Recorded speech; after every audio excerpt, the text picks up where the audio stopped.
So 2024 is coming to a close in just a few weeks, and I think we can all agree that this has been one of the worst years in terms of Star Wars in a long time. We just got bombarded with bad show after bad show, slapped with delayed projects and terrible games, and so on and so forth. So today, I'm just gonna go down and recap all the big projects that we got in 2024 and why most of them absolutely sucked. And then I'm also gonna compare Star Wars in 2024 with Star Wars in other previous years and see how they match up, and of course, look ahead to the horizon, see if we Star Wars fans have anything good coming over the shores that we're gonna get in the next couple of years. But before we start getting into all the bad stuff, and I'm looking at you, Acolyte, we're gonna start off with there's a couple good things first. There's a couple bright spots that we can look at. And the first one, and the most obvious one to me, was Bad Batch Season 3. When they first announced that they were making a third season of Bad Batch, I was not the happiest camper. I mean, Bad Batch Season 2 had left me wanting almost nothing to do with the show. This was mostly due to the fact that it'd gotten super freaking stale, and most of the time, it just defaulted to the gang going off on some expedition in the middle of bumfrick nowhere and just mucking around the entire freaking episode. It got really old really quick. There wasn't really a discernible storyline, and whenever we did get story, it would only last 1 or 2 episodes, and then just default back to going off, again, back on some random adventure in the middle of the Outer Rim, just doing some odd job for Sid. It was pretty annoying. It just pissed me off a little bit. Now, to be fair, the end of Season 2 did have some pretty big events, like Tech getting killed and Omega getting captured, and believe me, those are some well-needed plot points. I mean, about time something actually happened in the show. So, you know what, nice job bringing it around at the end, but it doesn't really make up for 2 seasons of mediocre show for the most part, in my opinion. That's why I wasn't really initially very excited for Bad Batch Season 3, but man, I'll admit it, I was wrong. Bad Batch Season 3 was freaking awesome.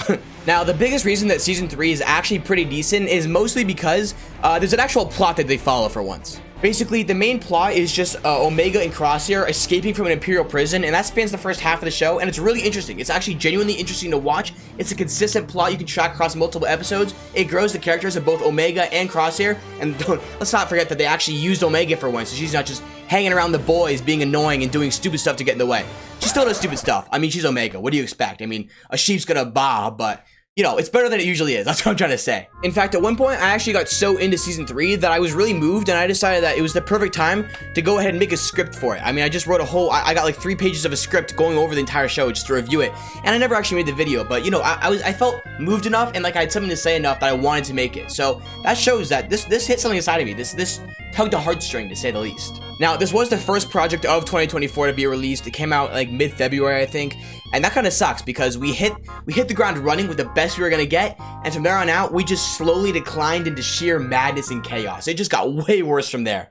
The next show we got was Tales of the Empire Season 1, and this was basically running off the high of Tales of the Jedi, a show that came out in 2022 that was really good. Tales of the Jedi was a genuinely really good show, tracking characters and storylines that we all wanted to know more about. So Tales of the Empire was riding off that high. Unfortunately, hype can only take you so far, and Tales of the Empire, how can I phrase this? How can I put this out there lightly? It sucked. The biggest problem with the show is that it only covered 2 characters, Morgan Elsbeth and Barriss Offee. Morgan Elsbeth, I and no one else I knew about, maybe some of you guys out there loved her, but I didn't care about Morgan Elsbeth. I wasn't really interested in her. I've never found her a very compelling character, and I wasn't keen to see how her story went. It just didn't matter to me that much. The second half of the show was focused on Barriss Offee, who was the character I was interested in. I wanted to see what they're going to do with her. The problem was, they took her, and the character she was, and they ruined her. Like, how... Like, Barriss bombed the Jedi Temple. Barriss was an agent of chaos. She was going against the Jedi. It seemed, and in the show, if you haven't watched the show, spoilers, obviously. I mean, if you're watching this video, I assume you have watched the show. But Barriss Offee gets recruited by the Empire, and then she realizes that she doesn't actually like the Empire, so she, like, betrays them and turns against them and goes off on her own, and it's kind of weird how they just make her arc weird. I mean, I'm not going to go into too much detail in this video, but if you watched it, I think you know what I mean. Like, it was just an unsatisfying end for a character that we all wanted to see more of, and we all wanted to see her be more of a villain, because I will say, she was a much more villainous character in the Clone Wars. She literally blew up the Jedi Temple and was gonna frame her best friend, send her best friend to prison or execution for a crime she committed, and now in Tales of the Empire, she suddenly gets a heart. It just pisses me off. It's pretty annoying. And I really thought Tales of the Empire was not a very good show, and I think most people would agree with that. Right now, it is sitting at a 46% on Rotten Tomatoes, the popcorn meter. I don't freaking trust the 88% from the experts or critics at all. These guys are liars, and they just like things to say they like them. This is what you gotta trust. 46% of the audience liked it, which is terrible. For Rotten Tomatoes, that is really freaking bad, and even for Star Wars, and Star Wars has had some stinkers in the past couple years, that is pretty freaking bad. I mean, Tales of the Empire at 46%, and if you look right here, Last Jedi has 41%. So, if you're only doing 5% better than The Last Jedi, that's a sign that your show kind of sucks. It just kind of sucks. I'm sorry I break it to you, but it's not that good. So, Tales of the Empire came out May 4th because, you know, Star Wars Day, Disney's got to do something, yada yada. So, it came out May 4th in the beginning of May. And then after that, the next show to come out is legendary. I would say legendary, but I think infamous is a better term, because the following project to release after Tales of the Empire was The Acolyte. Now, I genuinely feel a little remorse. I'm hesitant to criticize The Acolyte, because criticizing The Acolyte at this point feels like I'm going to a graveyard in the middle of the night. I'm from the 1800s with a lantern and a shovel and a British accent. I'm going to the graveyard and I'm digging up the Acolyte skeleton with a shovel. I'm digging it up and I'm pulling the skeleton out of the ground, and I'm holding it here and I'm just like laying into it. I'm smacking it upside the head. I'm breaking it over my knee like Bane broke Batman in The Dark Knight Rises. I'm freaking breaking its leg off and hitting it with it like Deadpool uses Wolverine's skeleton against the guys in Deadpool and Wolverine. I'm just going to town. I'm just doing whatever I can, because The Acolyte has been so heavily criticized and so ridiculed by the Star Wars community. It's not even funny anymore. It's just like, wow, this show sucked so freaking bad. I know a lot of people had different problems with it, and if you're on the critical drinker or nerd erotic side of YouTube, I know you have a problem with all the DEI and the wokeness and the they thems and the what's not.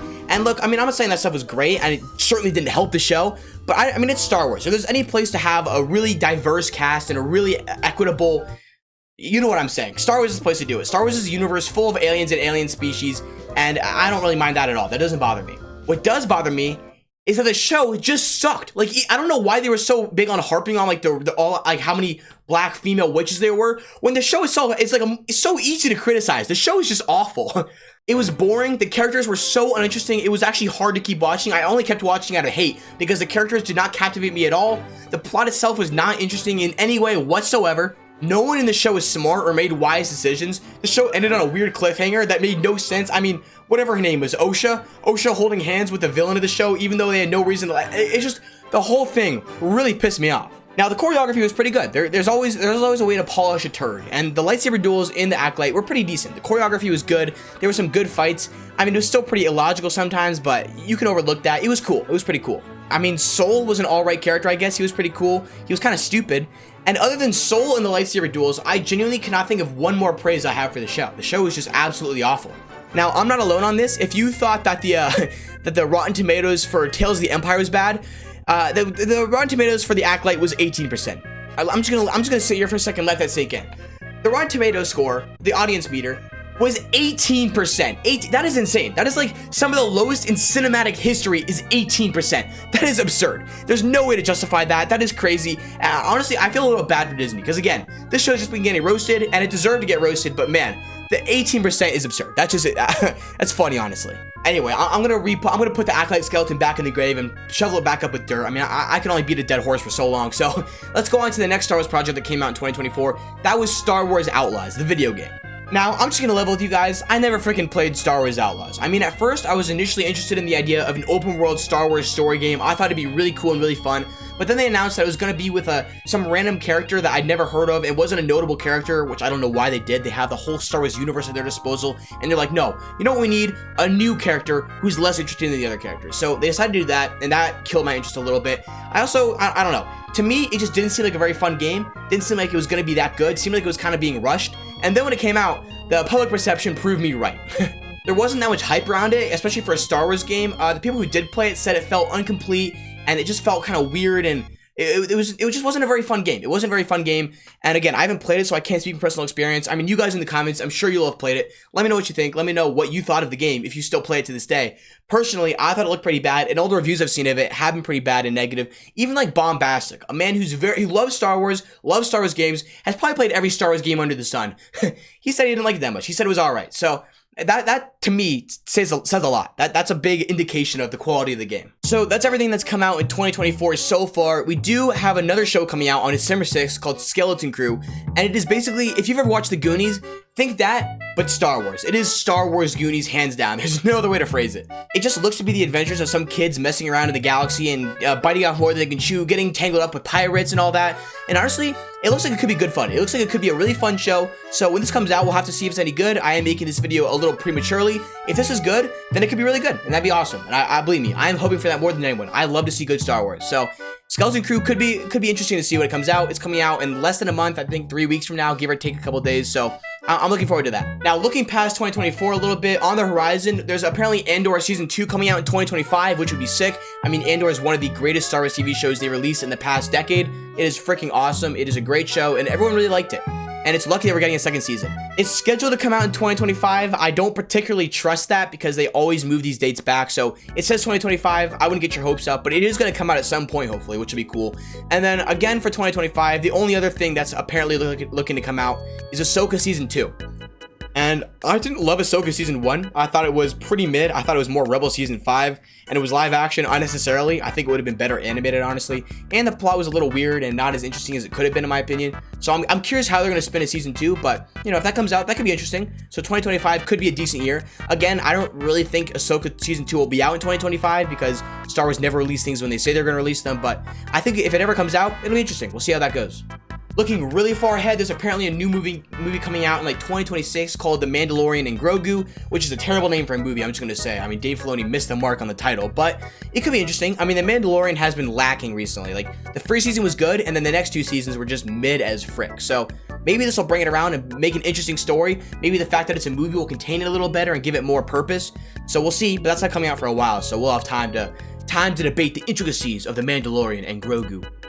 The new Raid trilogy that was announced a little bit ago that was expected to come out in the next couple years by Sharmeen Obaid-Chinoy, I believe her name was canceled or at least delayed for the time being with no release date being announced. So we'll see where that goes. I mean, personally, I think that Disney should not do it. I think they have way more, they could invest their money in way better places than a Raid trilogy because I promise you, I can promise you they will not do well.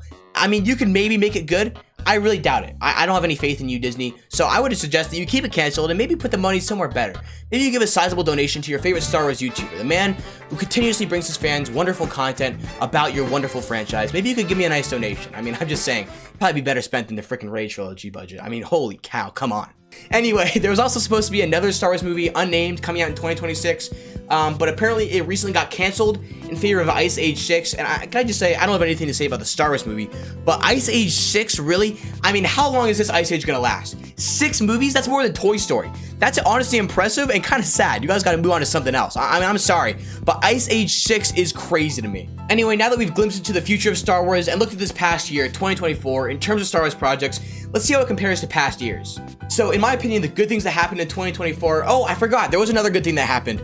I don't know if I've told you boys, but I may or may not have gotten a subscription to the channel by Star Wars Theory himself, boys. That's right, the one and only Star Wars Theory, subscribe to yours truly. He is now officially a fan of the channel.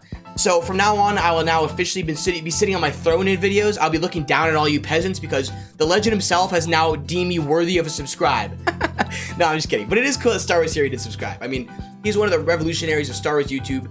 And just so you know, you Jedwardians out there, you fans, just know that now that he's subscribed to me, I'm better than all of you, and I always will be. But no, on a serious note, the good things that happened in 2024 for Star Wars, in my mind, is only Bad Batch Season 3, really. That's the only thing that was really, it wasn't even great, but it was pretty good, and it was better than everything else released in 2024. So that's, for 2024, that's the only good thing I can think of, really, off the dome. For 2023, last year, the only good thing that was released was Jedi Survivor, the video game. Everything else kind of sucked, so I think 2024 and 2023 are kind of par for the course on good products versus bad products. They both have missed in the past couple years heavily. And in 2022, we got Andor and Tales of the Jedi. So that was a decent year for Star Wars. Both of those shows are pretty good in my opinion. Big fan of both of them. And I think that was probably the last year that we had a couple good Star Wars products in the time span of 12 months. So it's been a little bit. Star Wars, anytime you want to bring this back around, let me know, give me a call, and we'll start working on some new Star Wars content that'll actually be good. Anyway, boys, thank you for watching. I hope you enjoyed. If you like this video, you need to watch this video right here. I promise you'll like it. I'm very proud of it. And thank you for watching. Have a good day, boys. See you later. Bye. See you later. Bye. See you later.